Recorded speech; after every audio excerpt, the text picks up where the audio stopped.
What's up, vapors? Thanks for checking out Spin Fuel's Daily Vape TV. My name is Nick, and we've got something a little bit different today. It's a Fresh Build Friday. I know you haven't seen those in quite some time, and I know you guys want to see some more builds, so got something a little bit different for you guys today. I have a 528 Customs Monster V3 that I'm going to be building on. So for all you guys that love the tanks and want to get some more vapor out of your tanks that are rebuildable, definitely give this one a shot. I'm actually doing a 22 gauge vertical coil build, and this will work on anything with a similar build deck to this. So if you have a Smoke TFV4 or even like a Kanger or something like that, a sub tank with a build deck on it, you can do one of these for yourself. So make sure you give it a shot if you get the opportunity to.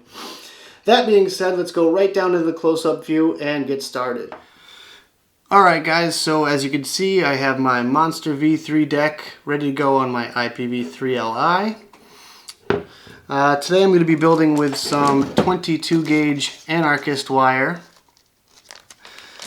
I pre-cut about 6 to 8 inches off right here, and that's what we're going to be working with.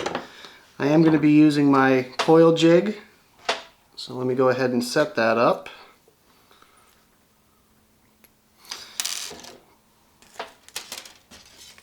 Alright, so first things first, you just take your wire,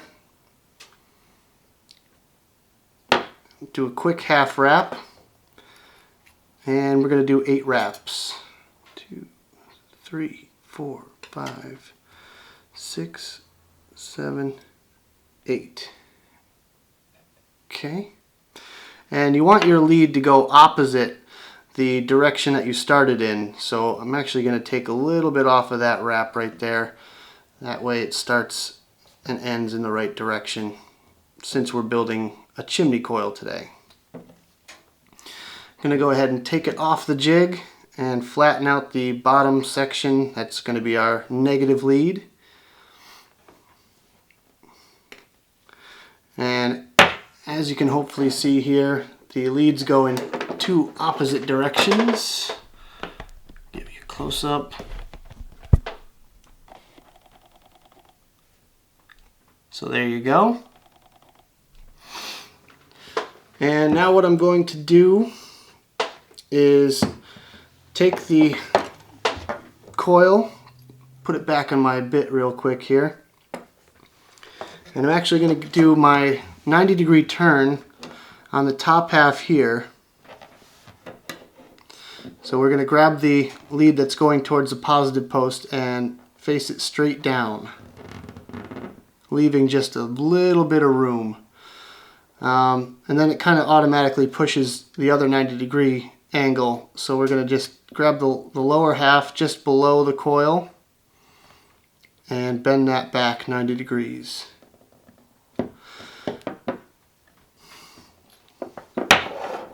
So I'll show you what that looks like. Hopefully you can see that. Just allows a little bit of room in between the coil when it comes to wicking. So I'm going to go ahead and back the camera back off now. And we're going to go ahead and install it. So we're going to actually take the bit that I used to wrap the coil with out of the jig. And we're going to stick it right down through the coil and into the airflow section. Now I already upgraded the airflow section on the Monster V3 for the chuff kit, to use it with the chuff kit. And as you can see, I have the end with the 90-degree bends on it facing the positive lead, and this end on the bottom here is facing the negative lead. So what you're going to want to do is bend that negative wire around the actual terminal itself. So bend it right around the screw head there. And this is going to make it much easier to install. And you're going to want to put a little bit of torque into it. Sometimes I do it with my pliers. And I just kind of shape the wire. Don't worry about the positive just yet. Just worry about that negative wire.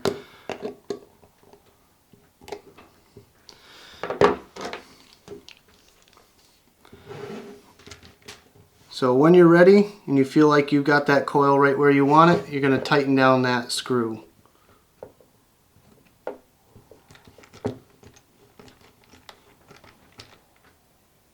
Okay, so now we're going to do the same thing with the positive terminal. Just take that 90-degree bend and position it right outside the screw there, and we're just going to shape that right around the screw head. And again, I use my screwdriver to just manipulate it a little bit, just get that wire sitting right where I want it. Again, be very careful with this step.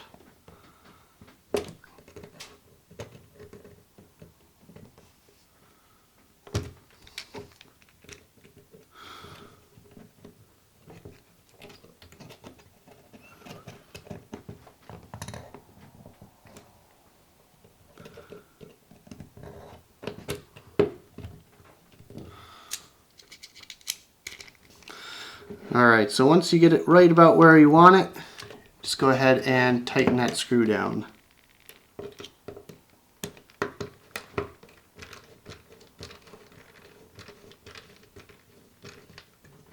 Alright, so if you're building along with me at home, this is about what you should have right now. Both wires are trapped in place, and now it's time to cut those wires.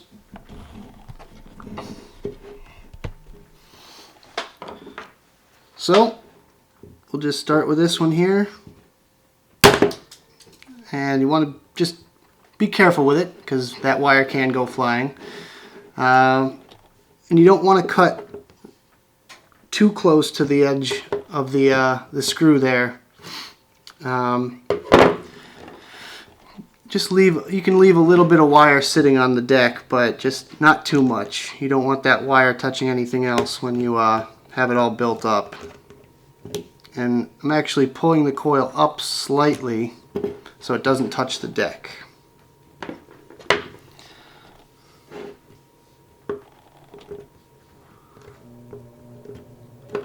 And it's almost time for a new pair of clippers, I think. There we go. Got the job done. So, let's zoom in again, show you the final result.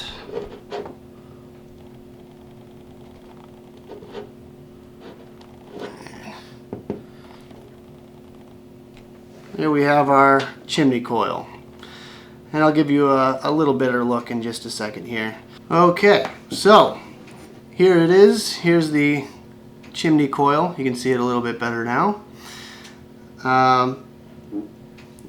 So let's just go ahead and start pulsing it at low wattage to see where the resistance is at.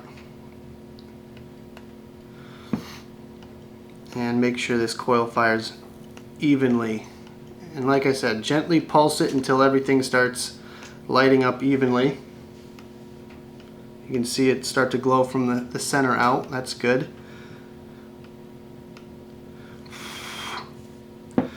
And a new technique I've kind of adopted is just strumming the coils. Just gently rubbing up against the wire there. And I find that definitely helps with my builds lately. There we go. Now it's firing nice and even from the center out. That's exactly what we want.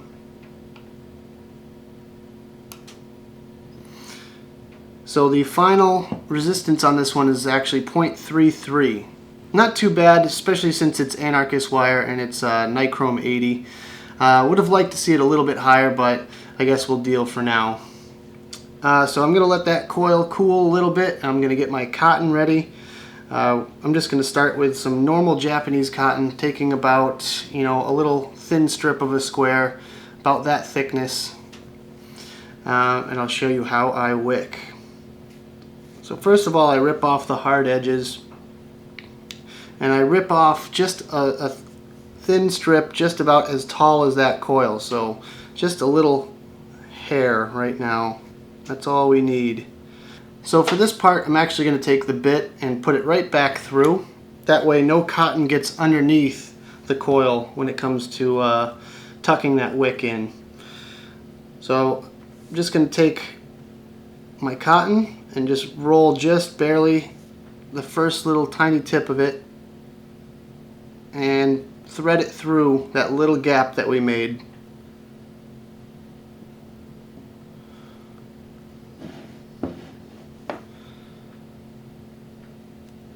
This is also kind of tricky, so be very gentle.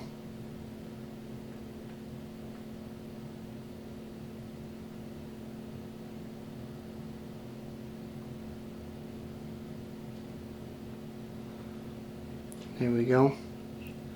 So once you get that part through, just get it to where you didn't mash up the cotton at all. And I usually trim off a little bit with my scissors. I take a little bit of the juice that we're going to be using, and I just put one drop on there. So that way I can actually stick it to the coil. There we go. And you can see there it sticks pretty nicely with just a single drop of juice. And that way I can wrap up my coil now. I'm actually just going to rotate my mod around the piece of cotton that I have here. And you want to do this pretty much the entire length of it. Sometimes I'll cut off a little thin strip at the end too, but looks about right. You want it almost the width of the chimney. So when that's ready, just take another little drop of juice and glue that section down as well.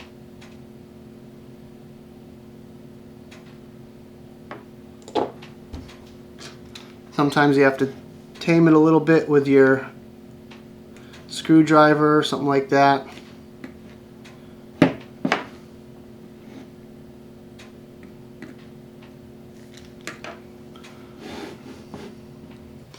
Next, I put the chimney section on.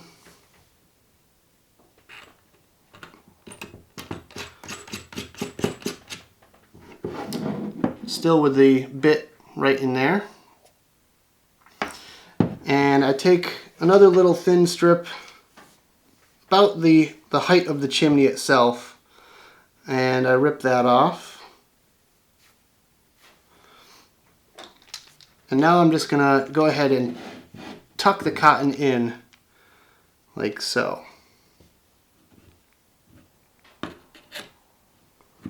And you want to do this until that you can't really fit any more cotton in there. Try to make sure it gets all the way to the bottom of the deck too. And I try to keep it as straight as possible, but it never ends up happening.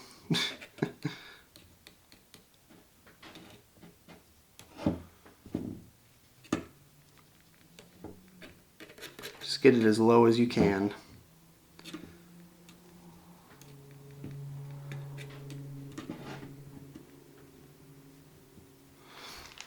And it looks about done, so I'm just going to trim off this excess there.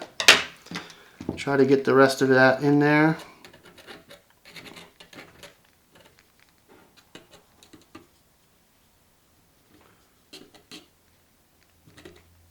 Without squashing it too much. You want it to stay as fluffy as possible, remember that. Finally, take out the bit. That should be the result. I'll give you a close-up, as close as I can. So that should be the end result of what you're looking at. Now we're just going to saturate it with juice and make sure it fires up right.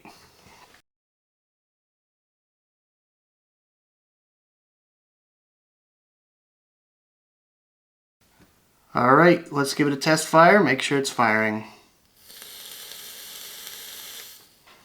Looks good to me. So I'm going to be using it today with the chuff kit. So after you get the tank all ready to go, just make one final check of my cotton there. You're going to put the chimney on. This This is the extra wide bore chimney section and chuff top kit. So there you go. Alright, I'm going to fill this bad boy up. Let's go back to the main screen, have a quick vape on it, and I'll talk about this build.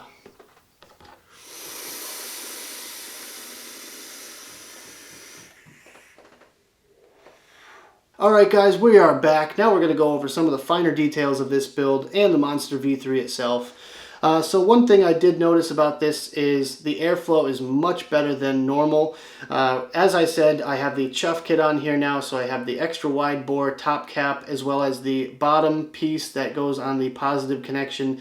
That is a little bit wider than the stock one that normally comes with the Monster V3. So I find that that makes just the ever slightest difference. But it is worth it to check that out if you're interested in purchasing one of these Monster V3s for yourself, which they are available on Flawless's website. Not sure the price. I'll put it, around here or here somewhere, just so you guys know. But anyways, as for the difficulty of this build, I'd say it's moderate to on the high end, just because getting that wire wrapped around those screws are really a pain in the butt. I mean, honestly, I wrestled with it for a few minutes. I actually had to do some off camera that you guys didn't see. But it is going to be on the difficult side, so take your time, practice, and eventually you'll get it down. Right when I got back from ECC, I built a bunch of these things for all the guys that bought them at my shop. So I got to know it really well, and I wanted to make sure I learned the vertical coil style, because I know that the vertical chimney coil is what is used in most replaceable coil tank atomizers nowadays. So I kind of wanted to copy that and try my own little style on it. That's why I'm building it with the 22 gauge. Now at 50 watts, which is what I'm vaping it at right now, it measures out to 0.33 ohms at 4.06 volts. That's quite a lot of power for this thing, and I feel like I could even crank it up a little bit higher, but not really pushing it quite yet. I'm going to let the cotton break in a little bit and see where how it wicks from there. As for the heat, it's a moderate heat. Let's take another vape real quick and I'll tell you about that.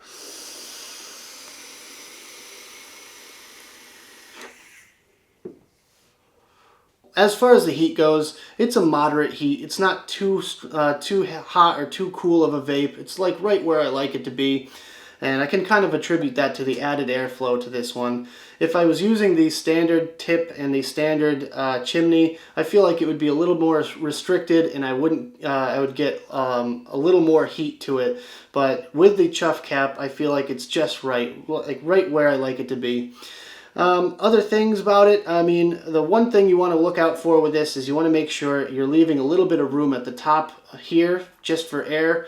If you fill the tank all the way up with no air gap, you're less likely going to get that vacuum suction, getting the juice to go into the actual chamber itself and wicking properly. So make sure you leave a little bit of room right at the top here.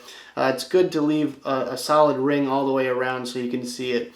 And another factor that I didn't mention before was when you fill the tank, make sure before you go puffing on it that you're getting an air bubble that pops up. It most likely will only come from one side. That's where your air bubble is going to pop up from. That means it's actually wicking. That means the tank is actually taking in juice. Another thing to consider is when it gargles. If it gargles, then you mean you did something wrong. So make sure you go back, take it all apart, put your juice back in your bottle and everything, and go double check your wicking, because that is probably the issue there. The Wiccan Technique, I mean, I just kind of winged it. I didn't know how other people do it, but I kind of, I guess, made it up myself. I mean, I'm not sure what you guys do, so if you do the wicking like me, and if you own one of these, and you do wicking anything similar to that, make sure you leave a comment below. I want to know your guys' thoughts on that. But anyways, that about wraps up this video, guys. Thank you very much for watching. Stay tuned for another episode of Fresh Build Fridays coming up next week. I have some really cool stuff in the works, so stay tuned for that. You're not going to want to miss it. Anyways, if you like this video, make sure you hit that like button down there. All the support really helps me out, and I really want to thank you guys from the bottom of my heart for all the support that you've given me over the past couple years. Also, don't forget to subscribe to my channel for more of my content. If you want to check more of my videos out, go to spinfuel.com. You'll find more of me there, as well as Smoke and Joy and Spinfuel official videos. And as always, vape on.